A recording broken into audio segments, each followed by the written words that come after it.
Hello, welcome back. I'm Brendan Lee. In this video, I want to talk to you about high performance and controlling your mind.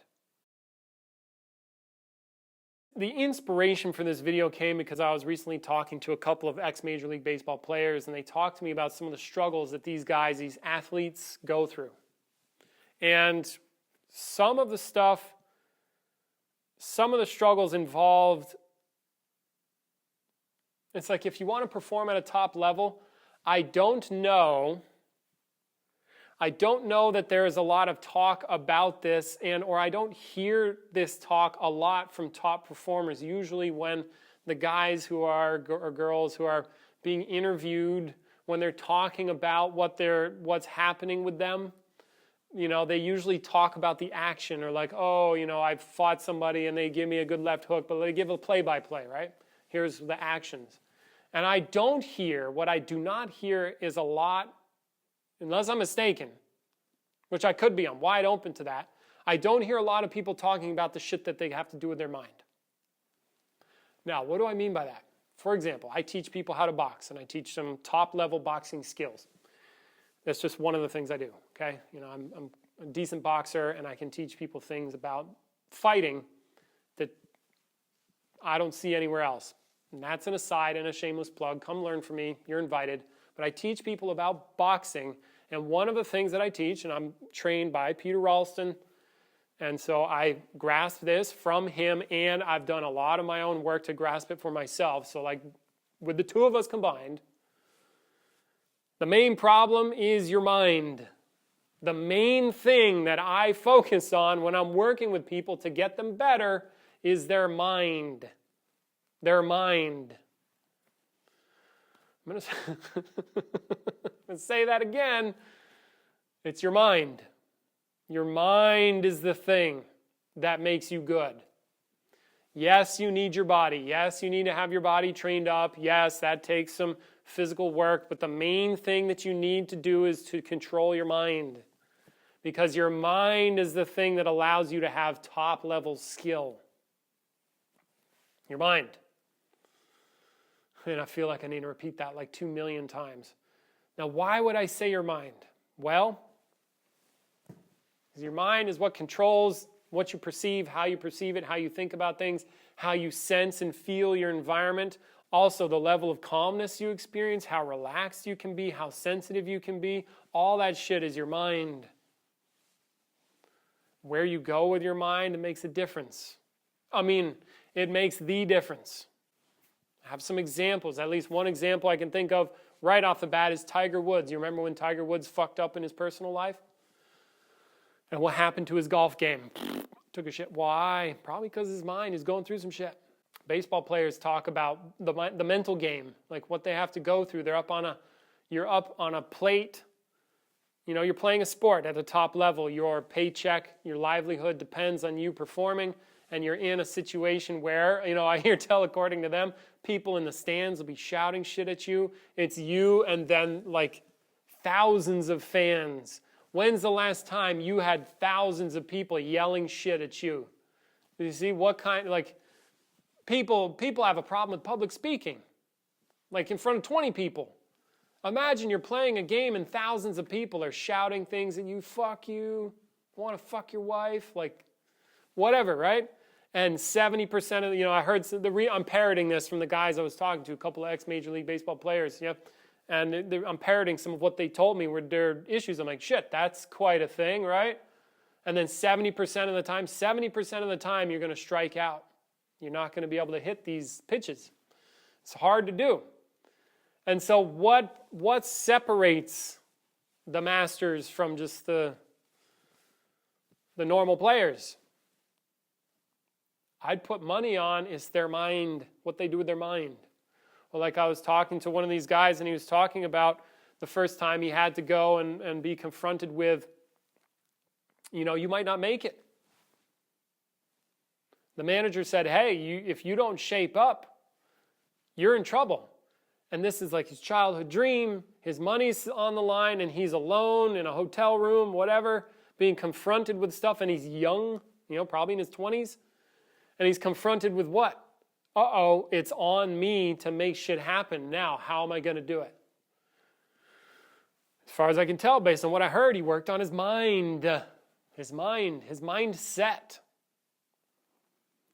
When I'm in boxing and I'm fighting, or like sparring or doing free play with people where it's like a free situation, we can move, hit each other, whatever. And if the strikes, say somebody's trying to hurt you, knock you out, right?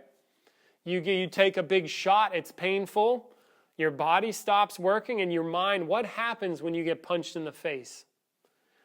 I punch a bunch of people in the face. It's like their mind tends to shut down. You want to go away from the uncomfortable situation. That's your natural tendency, is to move away from pain or the perception of future pain. So you're dealing with fear. And so then the mind, you're like, no, I want to avoid that, and you can't let your mind crumble. And my mind was very crumbly, at the beginning. My mind wasn't as strong as it is now. So what did I do? You see, thank God I had an excellent teacher, a master fighter, these kinds of things, to teach me about mind. And I also did shitloads of contemplation, also learn about mind. And then what do you have to do? You have to control it. You can't go down that road. You can't let your mind wander this way, that way, this way. You have to say, no, we're going here. Well, like I remember rolling with some guys, on Brazilian Jiu-Jitsu, it's, they're free play. They call it rolling. Free fighting with people. It's usually at the end of class. And it's like I was going to go train with a guy. I could see him switch his mind over. He'd go from like normal chatty mode to like, okay, grappling mode. All right. It's like, calm. It's all feely stuff. Just all right. And he'll kill you with those feelings. You see? He's not upset about it. You could even be choking him, and he's not upset about being choked. He's like, all right, I'm being choked.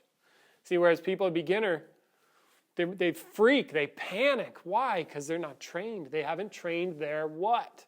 Mind.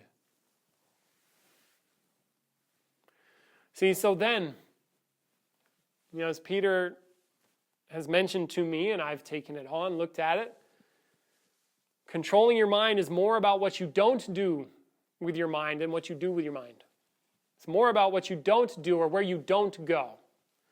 When what I mean by that is like if you know a place in your mind that is you tend to go and it doesn't work, like extreme greed, for example. I've never been sparring and really wanted to hit somebody. No, I have plenty of times. You see, and then so I get greedy. Yeah, I get greedy. And what happens when I get greedy? I get focused on that and I miss, oopsie daisy. I miss other shit. I'm not wide open. I'm not just perceiving what's there. I'm narrow focused in a direction. It's like having blinders on, you see? Does that work? Is that the mind that works? No. So, what do you do about that? Don't do that. No greed, no fear. No, or, here's fear. That's not the thing. Don't go there. Fear. And what's going on? So then more and more I train myself, and you need to do this for, high impact, top level sports, stuff where you can't use your intellect to deal with shit. Thinking is not the thing to do. No emotions, no thinking, all feeling. Worrying about social, like what do people think of me? How am I viewed by others? People in general, fuck all that. People. Like social concerns. Oh my God, do they like me? Do I like them? Am I worried about what they're saying? Language, you could probably take language out of the mix. Words, okay, words, that's sound. And how do I interact with the physical environment? See, so things then tend to become very quiet. And then you can manipulate your mind or your body mind or whatever you want to call it there. Put your mind in your belly, for example. Things tend to calm down and you get centered in your body. You feel differently. You feel your environment differently. You're not thinking as much. You're not emoting as much. And the stronger you get with that, the more calm things are. And you're just in like a feeling state, or maybe you could call it a flow state or whatever. It's just all feelings. And you just handle stuff. And there is an intelligence to the feelings that you may not know about if you don't train these things. You see, and then so again, that's just another method of controlling what? Your mind. Free yourself from people. That's another thing they talked about was like you're up on the You're up on the plate and there's 1,000 people screaming at you. Yeah, and? Fuck them. Nope, don't make people happen in your experience. Have people happen after you do the game. Then you can worry about what Joe Schmo dickhead posted on Twitter or X, or what all these people are downvoting you for what? For missing a catch or something? See, so you have to control your mind. Now that is a challenge. And I suspect, okay, so backing up to the beginning of my talking here, it's like I don't hear a lot of top-level athletes or top-level performers talk about so much what they have to go through in their mind, how they have to control it, or what they have to do to rewire how they think of themselves as a person. Where I do hear this stuff is in business coaching. Like Gary Vaynerchuk, they'll talk about it. Other people, not necessarily, they'll talk about mindset. You have the right mindset. And then they'll say, no, you can't listen to what other people say. Fuck other people. It's like Andy Frisella. I like him. He's one of my favorites. That's just me, though, and you know why, though, because you can see I'm kind of harsh like that, or I come off harsh like that. He's like, fuck this, fuck that. It's like, oh, yeah, that's straight up. Or Alex Hormozy, it's like, why are you worrying about other people? You see, and then why do they bring it up? Because that is the stuff that gets in the way of killing it in business. That's the stuff that I've noticed is getting in my way of killing it in business, is what I do with my mind. You see, so then I'm confronted with this. Do I get good at business? That means I need to change myself, how I think of myself, who I think I am. How I'm being needs to change. And I don't know that I don't hear too many people talking about this kind of stuff, except for, like this business personal growth world, top-level athletes, they don't talk about it. They're probably too busy playing the damn game and cashing in on the millions of dollars that they make. You see, they're busy fucking playing, and then some of these other people are busy. They're teaching people about it, and I suspect top-level coaches will talk about this. They know about it because they can see, if they're a top-level coach, that's what needs to occur. Yes, the physical training, but mainly like how you think when you train is more important. Like how you're training yourself. Not what you're training per se. Yes, what you're training, but how you go about doing that makes a difference. Okay, so I just wanted to bring that up. Mind control is essential. It is possible to do. And you can enter, I think this is another one of the things that I discovered very much from working with Peter, is like, that is possible to enter states of mind that are radically different from the norm and that fucking work. And so, like, for example, when I'm training something now, or if I'm working on training something now, a lot of my training is like, what's the proper mind state and feeling state I should adopt that'll make this way, way, way, way better? That is like of primary importance to me. Like, what am I up to with my mind? How should I think? How should I feel? What should I perceive? How should I perceive the world that works? See, it's like I'm running this when I'm training, and I want to invite you to consider that you can actually do that. And that is what separates the masters from just the normal players, okay? And is critical and essential for being a top performer. All right? So I hope that served you. Mind control, get you some. I hope this helps. Catch you later. See you in the next video. Blah, blah, sales pitch. You want to do some work, come to a fucking workshop. You want to join our online community, check the links in the description. Feel free to write to me, send me some questions. It helps me create content for you. Otherwise, much love, take care, kick ass. All right, bye.